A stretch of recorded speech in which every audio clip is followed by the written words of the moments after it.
오늘도 하나님의 은혜를 사모하고 말씀의 자리에 나오신 우리 사랑하는 성도님들 모두를 주님의 이름으로 환영하고 축복합니다. 우리 옆에 있는 분들에게 잘 오셨습니다. 잘 오셨습니다. 그렇게 한번 인사하시죠. 잘 오셨습니다. 고맙습니다.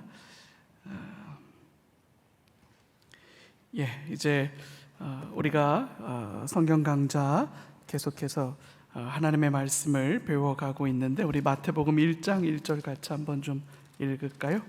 마태복음 1장 1절입니다. 마태복음 1장 1절,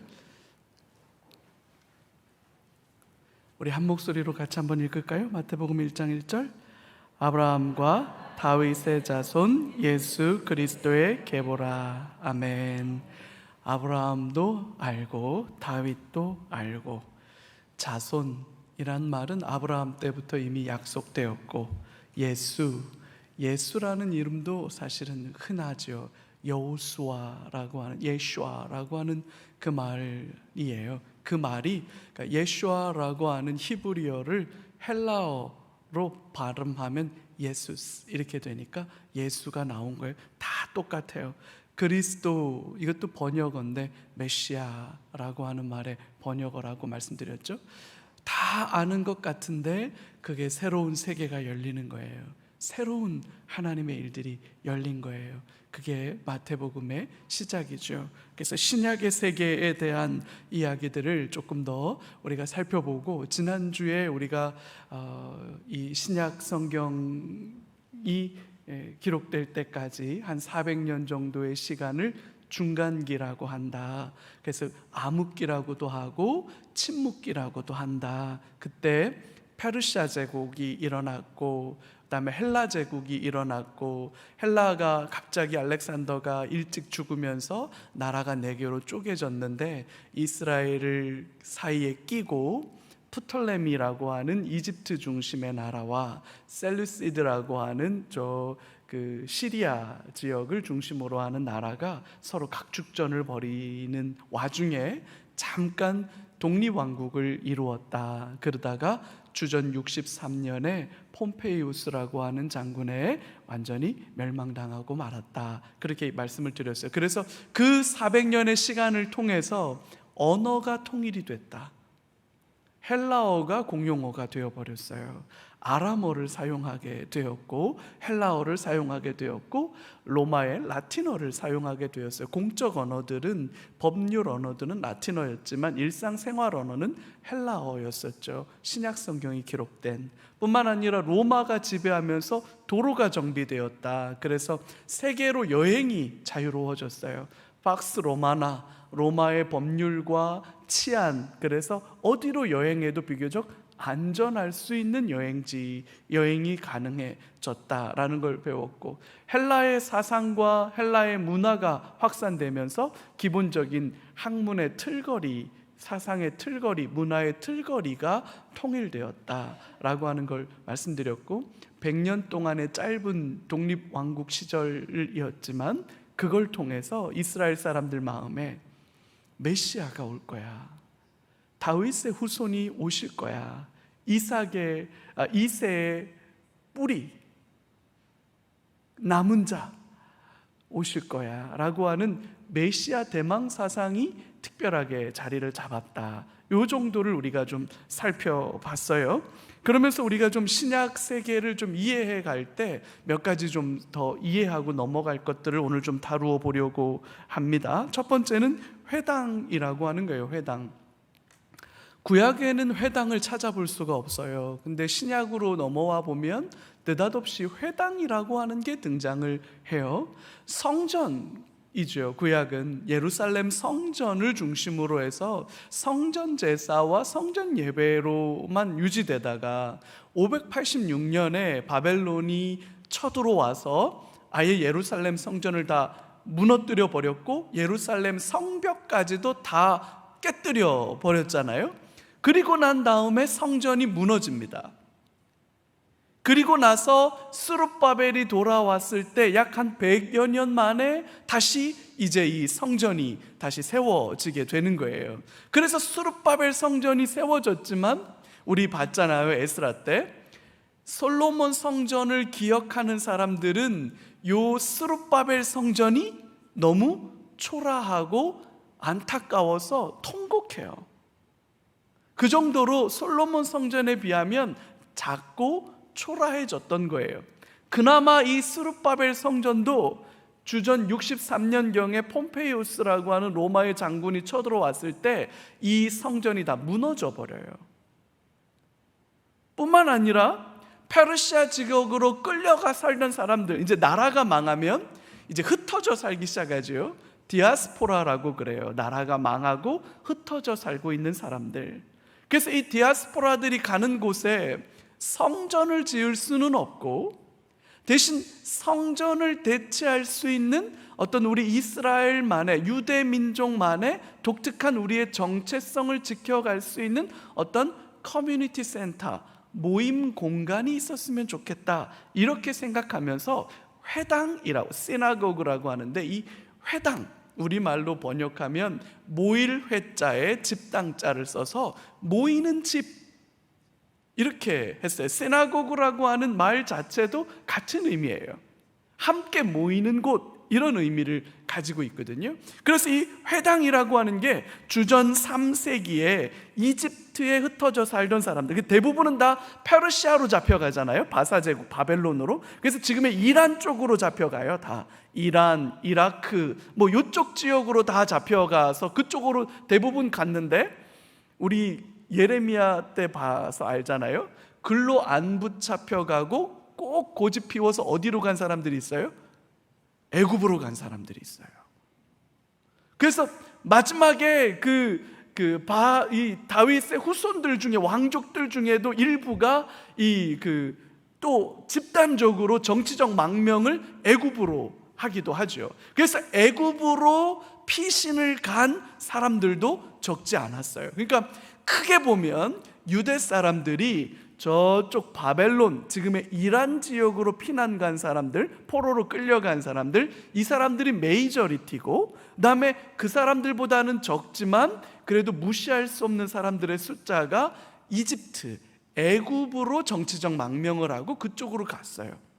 지금 우리는 에스라, 느헤미야는 어느 쪽 사람들을 주로 다루고 있어요? 요 바벨론의 포로로 끌려간 사람들, 그리고 여기에서 돌아온 에스라와 느헤미야를 중심으로 이제 구약 나머지 부분 역사는 이 부분들의 스포트라이트를 주고 있지만, 실제 진행되었던 역사로는 이집트에서도 살고 있는 디아스포라 유대인들이 적지 않았다.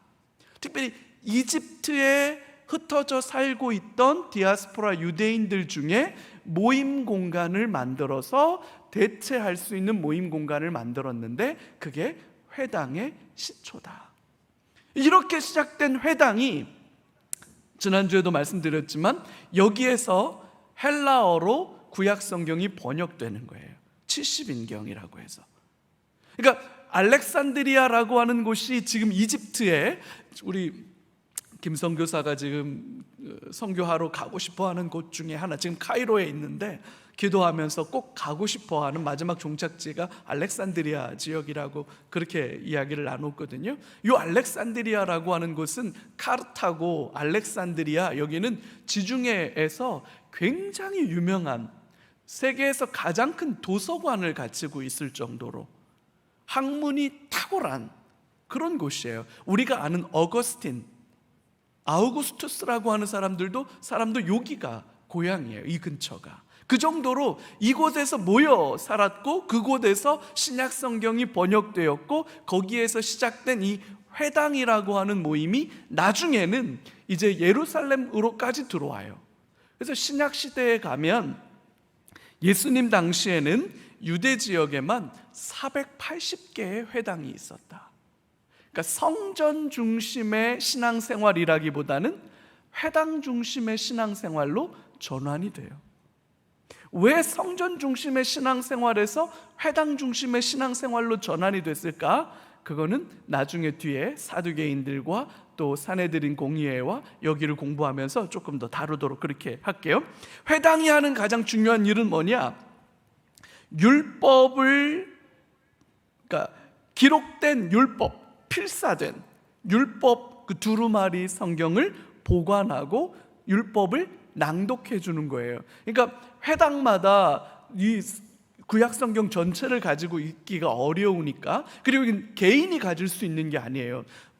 아주 부자가 자기의 재산 중에 절반 정도를 뚝 떼서 후원해 주면 그 후원 받은 것을 가지고 양피지 두루마리를 만들고, 그 양피지 두루마리에 먹으로 한 글자 한 글자 베껴서 사본을 만들어내는 거기 때문에 이 사본 하나의 값이 엄청난 값이에요. 그래서 회당들마다 39권의 구약 성경 두루마리를 다 가지고 있는 데는 거의 없어요.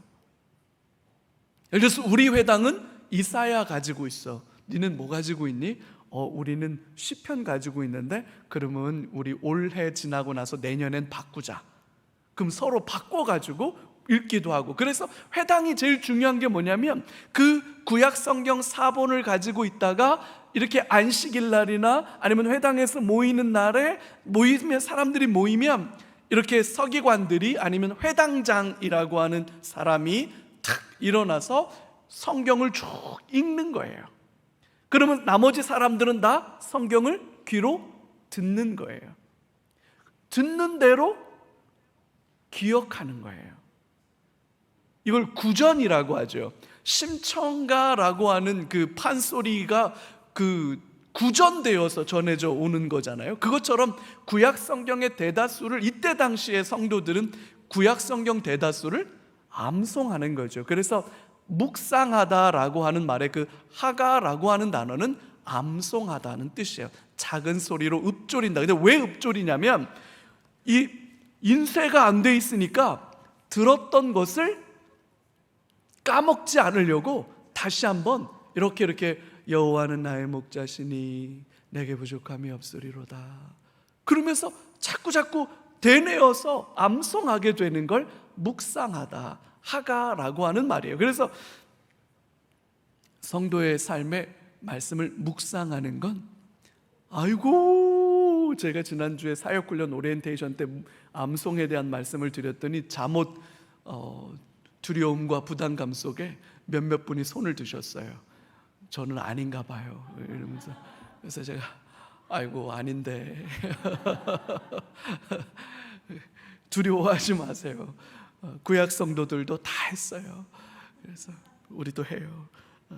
그래서 이 회당은 예배하고 교육하는 곳, 특별히 이제 같이 모여서 하나님을 찬미하고, 그리고 특별히 그 12살 될 때까지, 13살 될 때까지 유대식 그 교육은 회당 중심의 교육이에요. 그럼 아버지가 아들 데리고 회당에 가서, 아버지와 아들이 회당에 가서 율법을 놓고 율법을 읽고 율법으로 토론하고, 그래서 지금도 하브루타라고 하는 이스라엘의 아주 독특한 교육 방식이 있죠. 그게 다 여기에서 오는 거예요. 테필린이라고 하는 이 이마에 쓴 그 쉐마 이스라엘하고 하는 그 신명기 말씀, 그걸 가지고 서로 토론하고 찬반으로 나누어서 같이 계속 막 토론하고. 그래서 이스라엘의 도서관은 우리처럼 조용한 곳이 아니라 디립다 막 침 튀어가면서 아버지와 아들이 또 옆 사람하고 같이 짝꿍이 돼가지고 막 토론하고 하는 그런 곳이라고 그래요. 저도 안 가봤어요. 우리 언제 한번 가요? 예루살렘도 안 가본 사람에게 신약 강좌를 듣는 건 좀, 뿐만 아니라 이 시나고그라고 하는 것은 이 사람들이 모이는 집회 장소였어요. 커뮤니티 센터. 그래서 공동체의 중요한 결정을 나누는, 그러니까 우리 그 입주자 대표회의 회의 장소 있는 것처럼, 그래서 사람들이 같이 모여서 중요한 결정들을 의논하고 하던 그런 공간이기도 했고. 근데 이 회당이 왜 중요하냐면, 오늘날 교회, 이런 교회, 이게 딱 회당 형태예요. 이게 회당 형태로 정착하게 된 가장 결정적인 기여를 하는 게 사도행전에 나오죠. 바울이 선교할 때 어디 가서 주로 선교해요? 회당에 들어가서 선교하죠. 안식일에 회당에 들어가서 복음을 나누더라. 그래서 교회가 가정 형태의 모임과 또 이 같이 모인 회당의 모임, 그래서 에클레시아라고 하는 말도 칼레오라고 하는 말이 합성되어서 나온 말이라서 같이 불려져 나온 사람, 모여진 사람들, 이런 의미이기 때문에 회당과 오늘날 교회가 굉장히 유사해요. 그래서 구약 개념의 성전을 계승했다기보다는 사실 오늘날 우리 교회의 형태는 회당을 계승한 형태라고 보는 게 더 맞아요. 그래서 이 회당에 대한 관심을 좀 가지면 좋겠죠. 이 옆에 사진이 좀 잘 보여요? 이게 예수님 당시 회당의 모습이에요. 이렇게 돼 있는 거예요. 이렇게 강대상 이렇게 있으면 이 강대상에서 이제 회당장이 율법을 읽고, 그러면 이 공간에 사람들이 모여가지고 앉아서 가만히 율법을 낭독하는 걸 듣고 율법 해석을 듣고, 그리고 함께 하나님을 찬미하던 그런 공간, 지금 딱 우리 교회당 같은 이런 모습의 형태다, 이렇게 보면 되죠. 또 신약 성경에서 우리가 좀 이해하고 넘어가야 하는 중요한 게 산헤드린 공의회라고 하는 거예요. 요즘 우리나라로 치면 국회와 같다, 뭐 이렇게도 말할 수 있는데, 산헤드린 공의회라고 하는 것은 70명의 의원이 있고 1명의 의장이 있는데, 이 의장은 대제사장이 당연직으로 맡아요. 그래서 71명, 그러니까 대제사장을 뺀 70명의 공의회 의원들이 함께 모여서 이스라엘의 최고 의결기구예요. 가장 중요한 의결기구. 왜냐하면 지금 이스라엘에 뭐가 없어요? 왕이 없잖아요. 그러니까 왕이 있으면 뭐 예를 들어서 이렇게 병력을 통솔하거나 아니면 사법 집행권을 갖거나 뭐 여러 가지로 통치권을 가질 수 있는 왕이 있으면 산헤드린 공의회가 아니라 왕을 중심으로 나라가 통치되어 갈 텐데, 이미 에스라 느헤미야 시대 때부터 총독이 있던 시대잖아요. 총독. 근데 총독은 누가 임명해요? 페르시아 제국의 황제가 임명하는 관리잖아요. 스룹바벨이 아무리 다윗의 후손이었고 왕족이었다, 유다 왕족이었지만 어디까지나 그는 바벨론의 관리일 뿐인 거예요. 그러다 보니까 이스라엘의 자치를 위해서는 사람들끼리 같이 모여서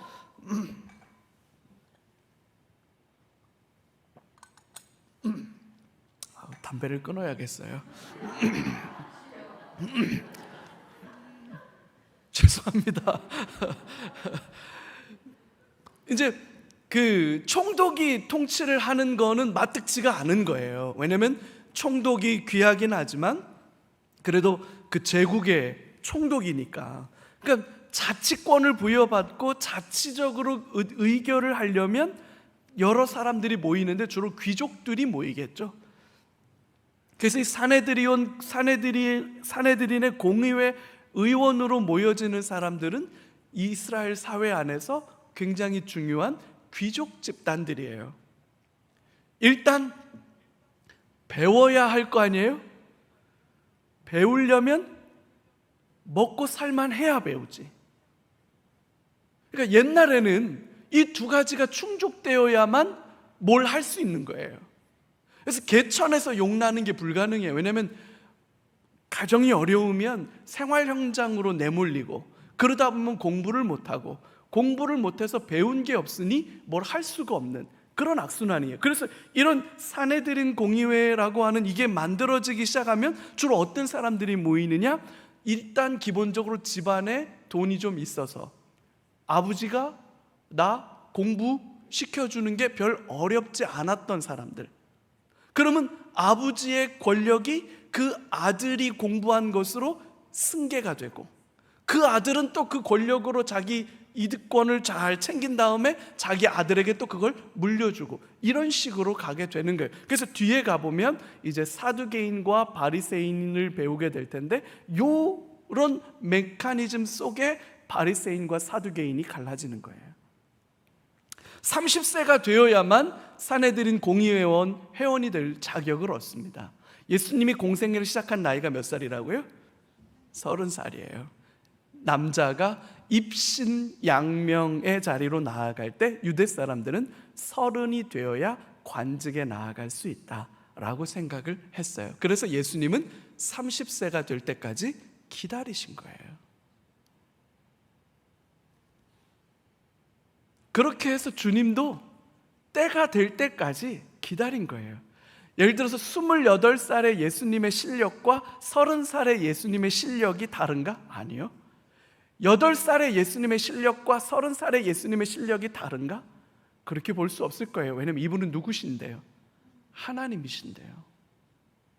그러나 하나님이신 그분이 그 30년의 시간을 몫으로 기다리신 거예요. 30이 되었을 때 이제 관직에 나아갈 수 있고 공적인 업무를 맡을 수 있다라고 좌타가 공인하는 나이가 되었을 때 그때 주님은 주님의 일들을 시작하신 거예요. 덕망 있는 율법학자들을 중심으로 모였어요. 그래서 공부한 사람들이 모였고, 근데 사법권은 있으나 사형권은 없었어요. 왜냐하면 그 사형권이라고 하는 최종적 형벌 집행권은 누가 갖냐면 총독이 가져요. 그래야 이 총독에 의한 통치가 가능한 거니까 자치권을 줬지만 어디까지나 총독이 허락해준 범위 안에서만 자치권을 누릴 수 있는 거죠. 그래서 결국은 사내들인 공의회가 예수님을 사형시킬 수 없기 때문에 빌라도에게 가지고 오는 거예요. 사형을 시켜달라고. 주로 유대 전통과 종교와 관련된 사항들을 다루던 그런 일들을 했고, 여기가 최고의 결정권을 가진 사람들의 모임이었고, 성경에서 가장 대표적인 인물이 니고데모예요. 젊은 관원. 그러니까 니고데모는 굉장히 잘 나가던 사람이고, 또 한 사람이 예수님의 시신을 자기 무덤에 넣었던 아리마대 요셉이라고 하는 사람이 가장 대표적인 인물이라고 할 수 있습니다. 서기관이라고 하는 사람들. 근데 우리가 이 신약 성경을 너무 쉽게 이렇게 이 선 이해를 가지고 있으니까 서기관이라고 하는 사람들이 예수님께 굉장히 혼나고 꾸지람 듣는 사람들로 알고 있지만, 서기관이라는 사람들은 그때 당시로 들어가면 엄청난 존경과 엄청난 명예를 자랑하던 분들이에요. 아까 말씀드렸던 것처럼 이제 성경을 사본을 만들어야 되잖아요. 인쇄술이 없으니까 성경 사본을 만들어야 되는데, 성경에 대한 경외함이 어느 정도로 철저했냐면, 이 파피루스, 그거는 이제 갈대잎과 같이 생긴 그런 걸 엮어서 만들기도 하고, 아니면 양피지, 양의 그 가죽을 이렇게 잘 무두질을 해가지고 이 두루마기처럼 이렇게 말았다 폈다 하면서 거기다가 글을 쓰는데, 페이지마다 그 일정한 규격마다 몇 글자 단어를 썼다라고 표기를 해놨어요. 그래서 복사를 하고 난 다음에, 옮겨 쓰고 난 다음에 원본에 있는 글자 수와 내가 옮겨 쓴 거의 글자 수가 맞아야만 합격입니다. 그래서 오탈자가 나거나 아니면 이렇게 누락이 되거나 첨가가 되거나 하는 것이 아주 엄격하게 관리가 되었고요. 더군다나 이 여호와라고 하는, 야훼라고 하는 그 하나님의 이름을 가리키는 그 단어는 너무나도 거룩하게 여겼기 때문에 성경을 필사하다가 야훼라고 하는 그 네 글자의 자음이 나오면 서기관이, 이 성경을 필사하는 사람이 가서 목욕을 하고 붓을 빨고 새로 의관을 정제한 뒤에 그 네 글자를 딱 쓰는 거예요. 그리고 또 가서 목욕을 하고 붓을 빨고 그 다음 글자들을 쓰는 거예요. 그러다가 또 나온다, 그럼 또 가서 그렇게 할 정도로, 그 정도로 엄격하게 성경을 만들어냈던 그 일을 하던 사람이 누구냐? 서기관이에요. 서기관의 1차적인 책무는 성경 필사, 사본을 만들어서 이 사본이 그러니까 원래 오리지널 텍스트에서 사본을 만드는 건데 이 텍스트에서 베껴 쓴 사본이 이 오리지널 텍스트와 권위와 무게가 다르지 않다라고 하는 인준을 해줄 수 있는 권위를 갖는 거예요. 그러니까 엄청난 권위를 갖는 거죠. 그 정도의 무게감을 갖는 분들이었던 거예요. 그래서 서기관이 그 성경을 필사하고, 필사할 뿐만 아니라 필사된 성경을 보관하고 관리하는 일, 그리고 그 성경을 늘 곁에 두고 읽고 연구하는 일, 그리고 그거를 사람들에게 가르치는 일. 그러니까 이스라엘 사회에서, 예수님 당시 사회에서 이 서기관이라고 하는 사람들은 거의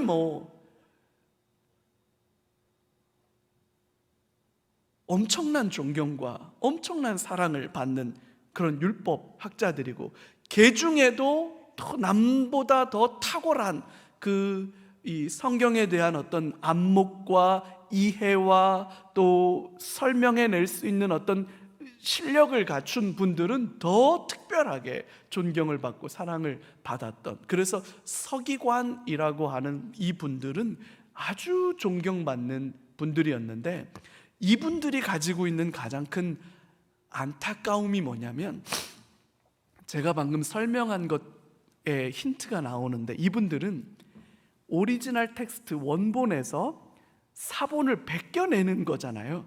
이 사본을 베껴내는 거의 생명이 뭡니까? 원본과 똑같아야 돼. 원본과 똑같아야 돼. 예를 들어서 원본에, 예를 들어서 이해를 돕기 위해서 원본에 삑사리가 났었다. 그러면 사본도 뭐가 나요? 이걸 못 봤고 내가. 그래서 그대로 그 삑사리를 만들어 놓고 대신 주석을 달아요. 내가 볼 땐 삑사리 같아 보임. 근데 못 바꿔 이걸. 그 정도로 뭐에 대한 관심이 지대할 수밖에 없냐면 형식에 대한 관심이 지대한 거예요. 틀, 전문적인 용어로 왁구. 이 틀에 대한 이거를 너무 소중하게 여기다 보니까 서기관들이 빠진 함정이 뭐냐면, 율법의 본질이 그게 아닌데 지나치게 형식에 치우쳐서, 그래서 마태복음 5장에서부터 8장으로 이어지는 산상수훈에서 우리 주님께서 그렇게 피가 튀면서 침이 튀면서 책망했던 게 누굽니까? 너희 서기관들, 너희 율법 선생들. 이 율법학자, 선생, 랍비라고 하는 사람들이 서기관들을 가리키는 표현이라고 보는 게 맞아요. 그들이 예를 들어서 부모에게 섬겨야 되는데, 부모에게 섬겨야 되는 것을 알면서도 부모에게 섬기는 게 아까워. 그러면 뭐라고 하면 되냐면, 고르반, 아버지에게 드릴 거를 나는 하나님께 드렸습니다 라고 말하기만 하면 아버지에게 섬기지 않아도 된다 라고 말할 정도로, 그 정도로. 이혼이라고 하는 건 뭐냐? 여자를 버릴 수 있는 건 어디까지 가능한 거냐? 이런 얘기들을 너무 지나치게 율법의 본질과 율법의 핵심에 천착했어야 되는데, 이 사람들은 그것보다는 뭐를 더 중요하게 여겼냐면 자꾸만 형식적 일치에 집중하다 보니까 결국에는 율법의 본질에서 점점 더 멀어져 가는데, 이게 첫 단추가 잘못 꿰어지면 쭉 내려가면 저기에서는 건널 수 없는 강이 돼버리는 거잖아요. 그런 일이 되어버렸던 거예요. 그래서 서기관들이 주님 오셔서 활동하실 때에는 이 서기관들 최고의 율법학자들이고, 사람들로부터는 엄청난 존경과 엄청난 사랑과 한 말씀만 해주옵소서라고 하는 그 정도의 신뢰를 가졌던 분들이었는데, 이분들이 가르치던 것들이 율법의 본래적 정신으로부터는 현저하게 멀어져 있었던 그런 안타까운 일들이 벌어졌던 거죠. 요 서기관들 중에 대부분 서기관들은 어디에서 나오냐면 바리새인들 중에서 나온다, 이렇게 봐도 될 정도예요. 우리가 이제 바리새인 이러면 이제 우리는 위선자, 아우 못된 놈들, 아우 난 바리새자에 바자만 들어도 싫잖아, 난 그래서 바나나 안 먹잖아, 뭐 이러는 분들 계시죠. 근데 아니라고요. 예수님 당시의 바리새인들은 참 신실하다, 내 롤 모델이잖아 하는 분들이었던 거예요. 이분들은 좀 일상에서도 보일 수 있는, 특별히 이렇게 독특한 복장을 하고 다녔어요. 그래서 바리새인이라고 하는 티를 좀 내고 다녔는데, 파리시스라고 하는 이 바리새인이라고 하는 말 자체가 무슨 뜻이냐면 구별되다라는 뜻이에요. 난 너희와 달라. 그래서 바리새인들의 정체성은 뭐냐면 난 너희와 달라였어요. 그래서 이 난 너희와 달라라고 하는 게 얼마나 강했는지 예수님도 종종 이들을 인용하시죠. 성전에 올라가서 기도하는데 바리새인은 난 너희와 달라. 그래서 누구와 다른 척을 자꾸만 하고 싶었어요? 세리가 같은 예배당에 와서 기도하잖아요. 근데 세리는 저 뒤에서 쭈구리, 나는 감히 얼굴을 들어서 주를 바라볼 수가 없습니다 라고 말하는데, 바리새인은 뭐라고 기도해요? 난 하나님께 감사합니다. 왜냐하면 저 세리와 다르기 때문입니다. 난 11조도 하고요, 나는 율법도 외우고요, 난 하나님이 원하시는 말씀을 따라 사는 사람입니다. 나는 쟤와 달라요 라고 하면서 상대적으로 다르다라고 하는 것 때문에 자신의 정체성을 쌓는 사람들. 근데 이분들이 다르게 살아가려고 몸부림치는 그것이 그렇게 살지 못하는 수많은 보통 사람들에게는 참 귀하다. 지금도 이스라엘에 가면 이런 사람들이 있어요. 그 깜장 옷 입고 이 테플린을 아직도 쓰고 모자 쓰고 다니고 하는 이런 그 정통파 유대인들, 지금도 이 모습이 아직도 남아 있는 거예요. 이 바리새인들과 같은. 그래서 나는 구별된 자야, 난 다르게 살아. 그리고 그거를 스스로를 보호하기 위해서 복장도 다르게 한 거예요. 이건 처음에는 그게 뿜뿜하기 위해서가 아니라 스스로를 보호하기 위한 그런 거 아니었겠어요? 이를테면 그런 거죠. 십자가 목걸이 막 이만큼하게 해가지고 호프집 들어가가지고 여기 생맥주 두 잔이요, 이렇게 못하는 거 아니겠어요? 아닌가? 뭘 그 정도 가지고 그러시나요? 뭐 이런 표정인가요? 그러면 십자가 목걸이를 좀 떼든지 그렇게 하고, 근데 이게 나를 지켜주는 건 거죠. 나를 지켜주는 거죠. 그래서 요 바리새인들은 복장을 특별하게 따르게 하고 좀 구별되게 하는 거는 다른 사람들과 내가 다르다라고 하는, 그리고 난 다르게 살 거야 라고 하는 스스로의 다짐과 결단의 표현이었던 거기도 해요. 나는 어떤 면에서 오늘날 우리 성도들은, 저도 마찬가지지만 오늘날 우리에게는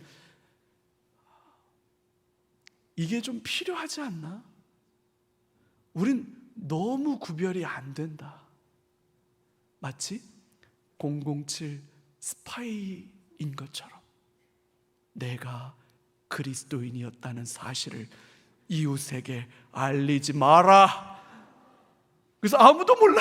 네, 목사님이었어요. 막 이러고 세상에 아무도 몰라. 그러면 좀 이상하잖아요.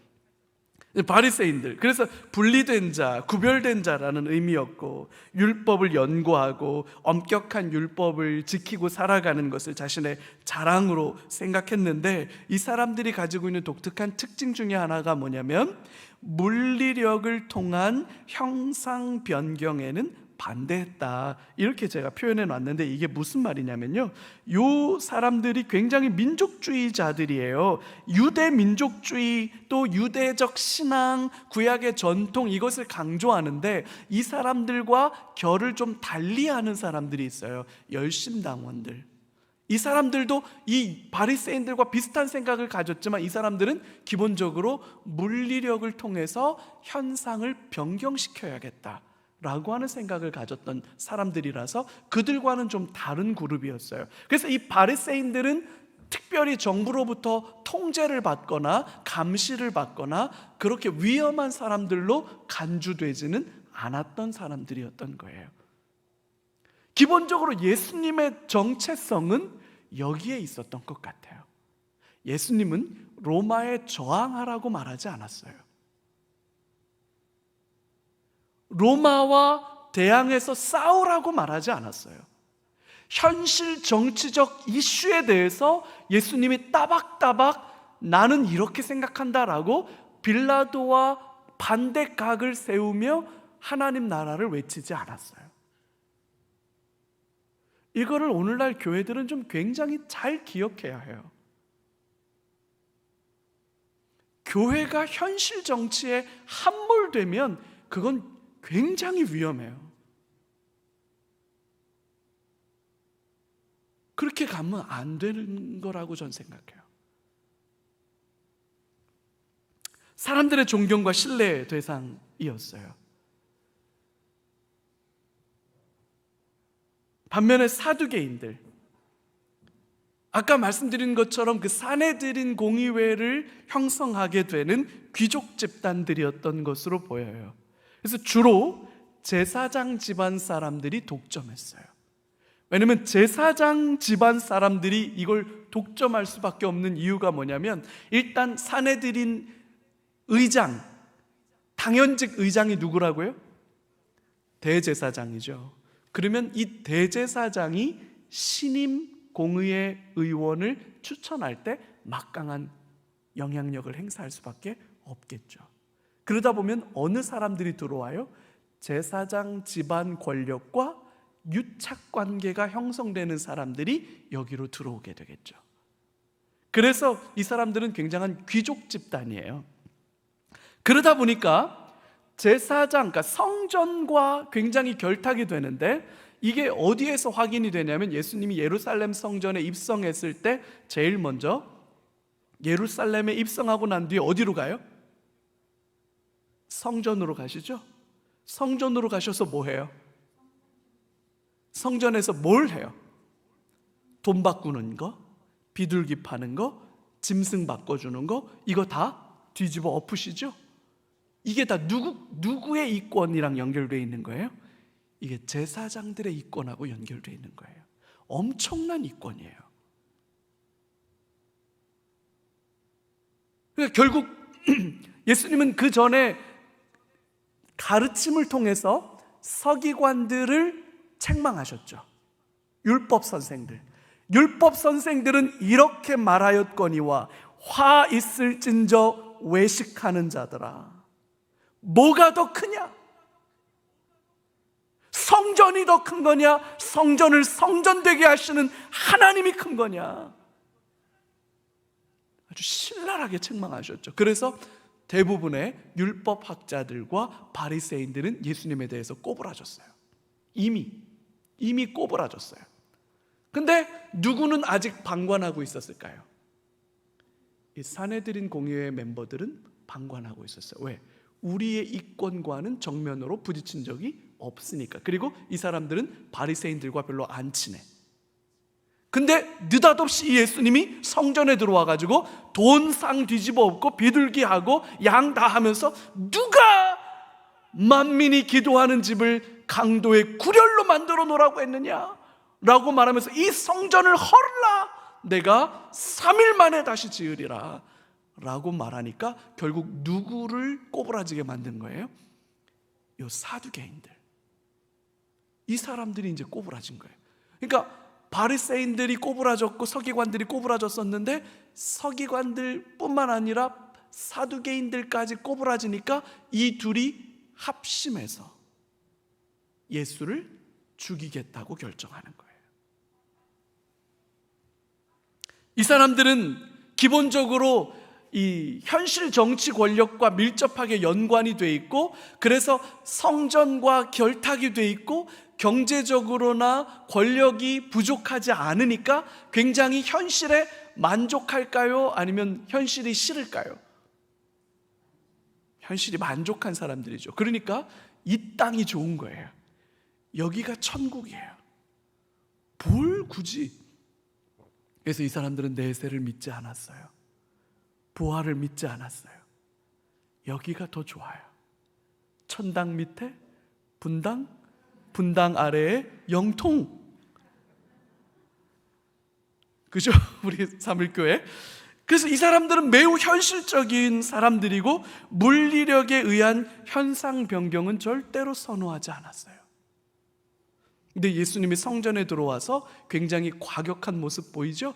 여러분, 복음서를 가만히 봐요. 채찍을 만들어서 휘두르고 상을 뒤집어 엎고 막 혈기 부리는 예수님 만날 수 있는 장면이 어디인지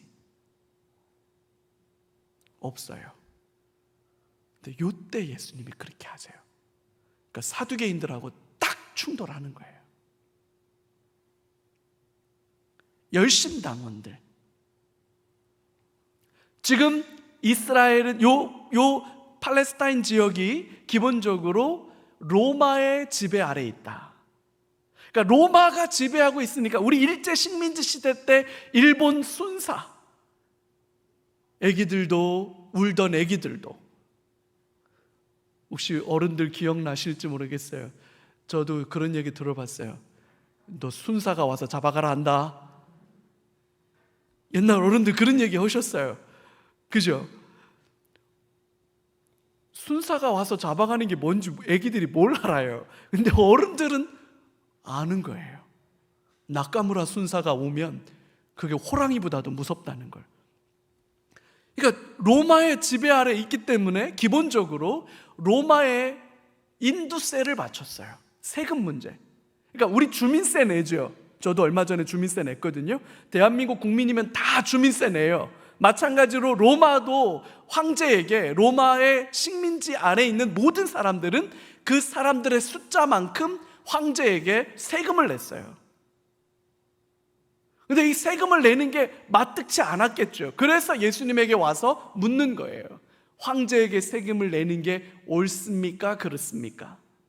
라고 묻는 장면이 나오죠. 그럴 만큼 이게 되게 민감한 주제였던 거예요. 그래서 이 세금 납부에도 민감하고, 또 예수님이 십자가 지고 갈 때 구레네 사람이 와서 예수님 대신에 십자가를 지고 가죠. 이게 징발령이에요. 로마 군인은 합법적으로 사람들을 징발할 수 있었어요. 물자를. 그래서 전쟁을 위해서, 전투를 위해서, 치안을 위해서라면, 예를 들어서 사람들은 심리까지 혹은 오리까지, 그리고 물자는 어느 만큼, 그 다음에 낙이나 이런 것들도 어느 만큼은 징집해서 당신 지고 가시오라고 로마 군인이나 로마 관료가 명령하면 들었어야 돼요. 그런 권한이 있는데 그것도 다 마뜩치가 않은 거예요. 그래서 저항운동을 하는 사람들이에요. 이 저항운동을 하는 사람들이 예수님이 그 성전에서 결국 이 성전이 다 허물어질 거다, 돌 하나도 돌 위에 남지 않을 거다라고 말씀을 하셨는데, 실제로 주 예수님이 돌아가시고 난 뒤에 67년, 68년 이때 이 무장봉기가 일어나요.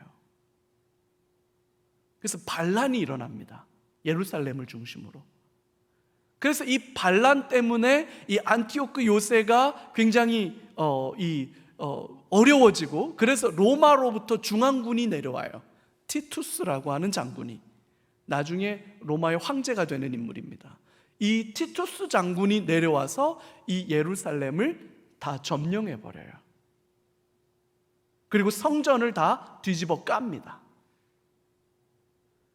여러분, 그렇게 뒤집어 깐 성전의 석재를 끌고 가서 뭐를 만들었어요? 콜로세움. 로마에 있는 콜로세움이 그것 갖다가 만든 거예요.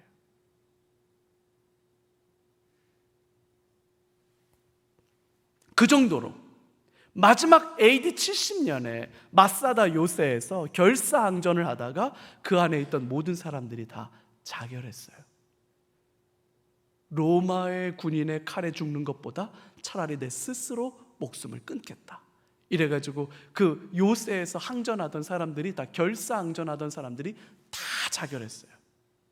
그래서 지금도 이스라엘 사람들에게는 마사다 요새라고 하면 우리로 치면 거의 그 논개가 그 외적 적장을 끌어안고 이렇게 강에 몸을 날렸다, 이런 전설이 내려오는, 아니면 어떤 게 있을까요? 그런 것과 같은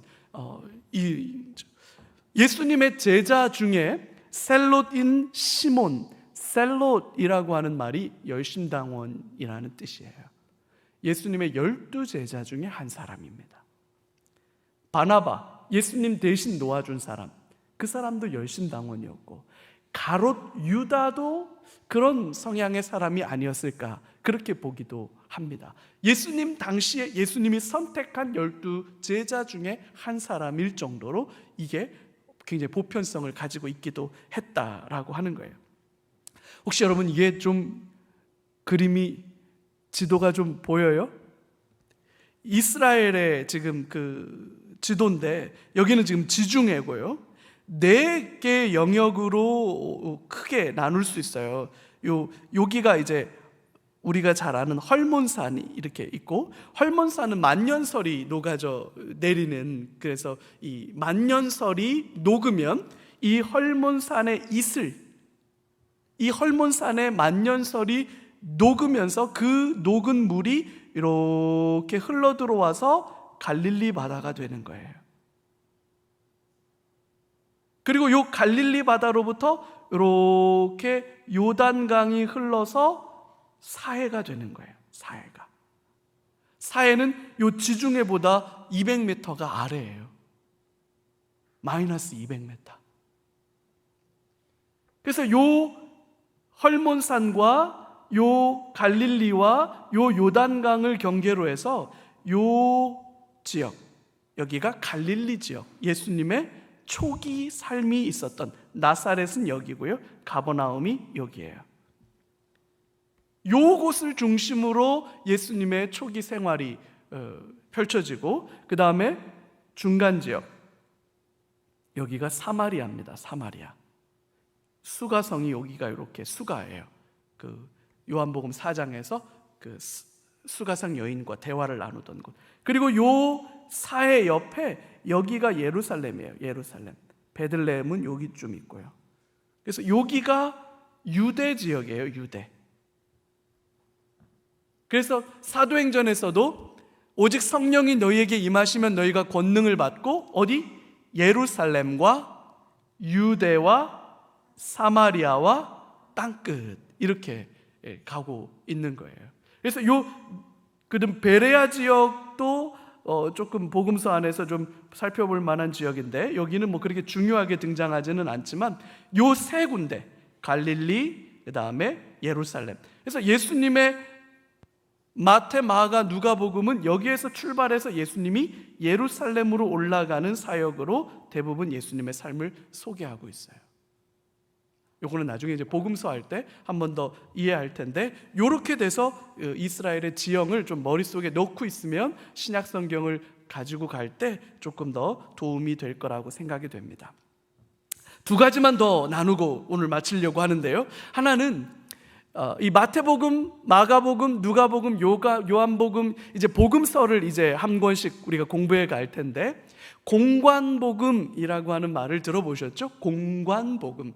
같을 공자에다가 볼관자를 썼어요. 그래서 보는 관점이 같다.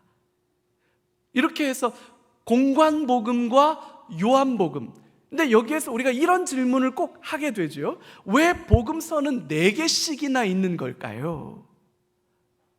왜 복음서는 하나만 있으면 될 텐데 왜 4개씩이나 있는 거예요? 라고 하는 질문을 하게 될 텐데, 첫 번째, 공관이라는 말은 동일한 관점에서 본다라는 의미이고, 마태복음, 마가복음, 누가복음은 예수님을 보는 시각을 비교적 유사하게 가지고 있습니다. 그래서 마태, 마가, 누가복음 이 3개의 복음서를 공관복음 이렇게 말합니다.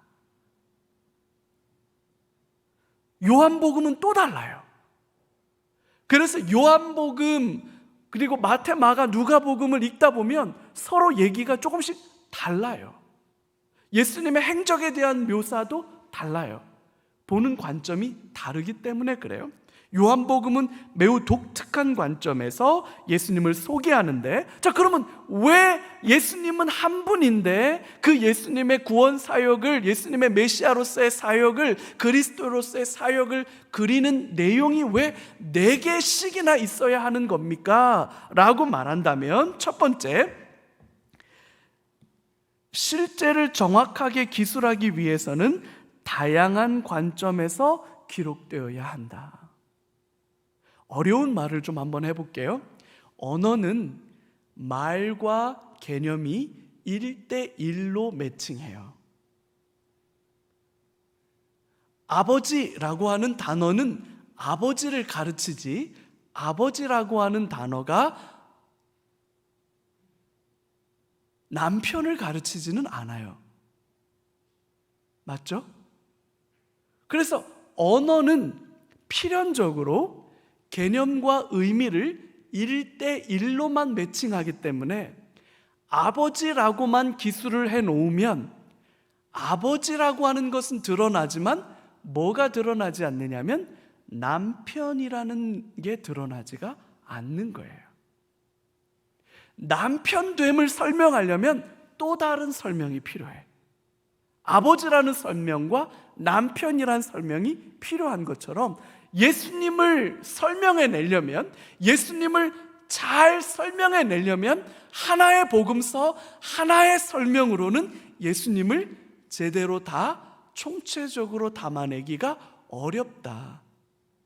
그래서 4개의 시각으로 4개의 복음서를 통해서 예수님을 훨씬 더 다채롭게 다양한 관점에서 예수님을 우리에게 소개시켜 줄 수 있다.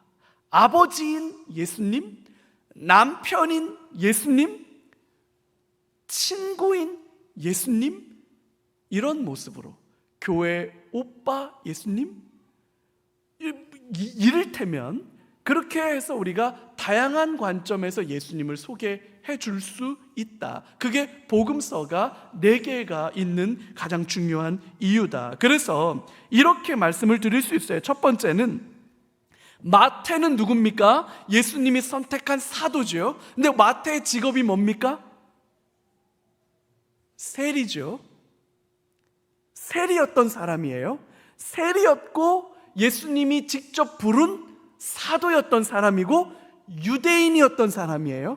그죠? 마가는 누굽니까? 마가는 마가의 다락방, 그 마가일 가능성이 제일 높아요. 그리고 바울이 바나바와 함께 데리고 갔던 바나바의 조카, 근데 구브로에서 힘들다고 도망가 버렸던 그 마가일 가능성이 제일 높아요. 이 마가는 나이가 어려요. 그리고 비교적 디아스포라 출신 같고, 그래서 신물물, 꼰대 마태와는 좀 다른 젊은 감성에서 헐, 이런 말을 써낼 수 있는 그런 사람이에요. 누가는 누굽니까? 누가는 어쩌면 헬라 사람일 수도 있어요. 누가는 의사예요. 자연과학에 능한 사람이었어요. 그리고 헬라 사상에 굉장히 익숙한 사람이었어요. 요한은 누굽니까? 예수님이 직접 선택한 사도예요. 그리고 유대적 전통에 가장 민감한 사람이에요. 이 요한은 제사장 집안하고도 친분이 있었던 사람이에요. 그리고 아버지가 선주잖아요. 좀 잘 나가는 집 아들이었어요. 그래서 다른 사람들과는 좀 다른 관점에서 이 요한복음을 쓰는 거예요. 그러니까 저자가 달라요. 이렇게 마태, 마가, 누가, 요한이 다 달라. 그러니까 다르니까 내가 제일 잘할 수 있는 예수님에 대한 묘사와 설명이 네 명이 다 달라요. 그래서 저자가 가지고 있는 독특함 때문에 예수님에 대한 소개와 설명이 달라지는 거예요. 뿐만 아니라 마태가 이 글을 누가 읽을 건가라고 생각하는 그 독자들이 처해져 있는 상황이 다르기 때문에 그 사람들을 향한, 그 사람들이 읽을 거라고 생각하고 그 사람들이 어떻게 이 복음을 이해할 수 있을까 그렇게 설명해 내기 때문에 내가 쓰는 이 복음서를 듣는, 읽는 사람들이 이렇게 유익했으면 좋겠다라고 하는 마음으로 독자들이 가진 상황과 그들의 필요에 맞게 복음의 필요한 내용들을 강조해서 설명해 주겠죠. 그래서 마태복음이 보여주는 내용과 마가복음이 보여주는 내용이 똑같은 예수님을 그려주고 있지만 설명이 다르고, 심지어는 누가는 골고다 곧 해골의 곳이라, 랍비어 하니 이는 선생님이란 뜻이라 라고 번역을 다 해주고 있는 거예요. 왜? 누가복음을 읽는 사람들은 아람어를 못 알아먹어요. 지형에 대한, 지리에 대한 이해도 없어요. 그러니까 다 설명해 주는 거예요. 그래서 다 달라요. 그래서 이 네 개의 복음이 이런 특징을 가지고 나온다. 그래서 마태, 마가, 누가, 요한복음이 어떻게 다르느냐? 기록된 시기도 조금씩 다를 뿐만 아니라 요한복음이 제일 마지막에 기록이 돼요. 그래서 마태, 마가, 누가복음은 비슷한 시기에 비슷한 관점을 가지고 예수님을 소개하는 쪽의 관점을 가지고 기록된 것으로 보여요. 그래서 이 마태, 마가, 누가는 공관복음, 비슷한 관점으로 예수님에 대해서 기록했다. 맨 마지막에 기록한 요한은 마태, 마가, 누가복음을 이미 알고 있는 것처럼 보여요. 그래서 마태복음과 마가복음과 누가복음에 기록되지 않은 예수님에 대한 그림을 굉장히 보충적으로 많이 보여줍니다. 다른 각도에서 봐야 된다라고 생각하는 지점을 설명해줘요. 마태, 마가, 누가복음은 예수님이 공생애를 갈릴리에서 시작해서 마지막 딱 한 번 예루살렘으로 올라가서 예루살렘에서 죽는 것으로 기록합니다. 세 복음서 다. 그러나 요한복음은 예수님이 적어도 4번 정도는 예루살렘을 갔던 것으로 기록하고 있습니다. 그러면 실체적 진실이 뭡니까? 예수님은 예루살렘을 몇 번 간 겁니까? 이거는 굉장히 1차원적 질문이에요. 마태, 마가, 누가가 예수님을 예루살렘에 한 번밖에 못 가본 촌놈으로 그린 게 아니라 마태, 마가, 누가는 갈릴리에서 시작된 이 예수 그리스도의 메시아의 사역이 예루살렘에서 정점에 도달했다라는 것을 강조하기 위해서 그것을 집중해서 기록한 거예요. 그러나 요한은 유대인의 입장에서 예수님이 성전 중심에, 그 성전이신 예수님이 어떻게 예루살렘 성전과 연관되어 있었는지를 상세하게 설명해 주고 있는 거예요. 그런 차원에서 보여져요. 원 독자들도 조금씩 다르고 주제도 그래서 조금씩 달라요.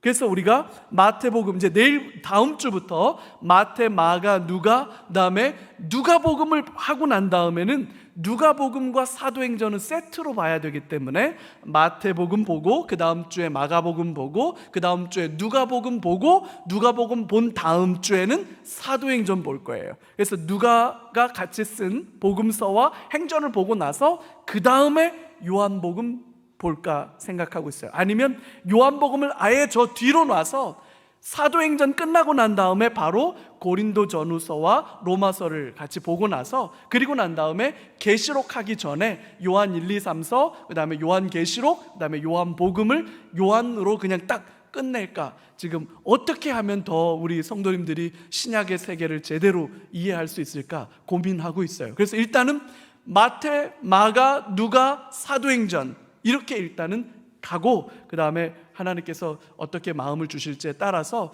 요한복음으로 바로 가고, 그 다음에 로마서, 고린도전후서를 갈지, 아니면 이 요한 문헌을 아예 다 뒤로 빼가지고 따로 할지, 신학교에서 배울 때는 그렇게 배워요. 그래서 그런 관점을 가지고 우리가 좀 살펴보도록 그렇게 하겠습니다. 자, 여기까지가 이제 우리가 신약을 공부해 갈 수 있는 기초들을 탄탄하게 다진 거고요. 다음 주에는 이제 본격적으로 마태복음을 공부할 수 있도록 그렇게 하겠습니다. 그래서 마태복음을 꼼꼼하게 읽으셔서 예수 그리스도 그 복음, 그 아름다움을 같이 나누어 갈 수 있도록 같이 마음 모아주시면 감사하겠습니다. 우리 같이 한번 이 시간에 기도하고 마쳤으면 좋겠어요. 한번 기도할 때, 하나님, 말씀의 진리를 열어주시옵소서. 말씀의 참된 깨달음을 허락하여 주옵소서. 말씀 안에 살아가게 하여 주옵소서. 우리 그렇게 같이 한번 합심해서 기도하고 주님 가르쳐주신 기도로 마쳤으면 좋겠습니다. 함께 기도합니다.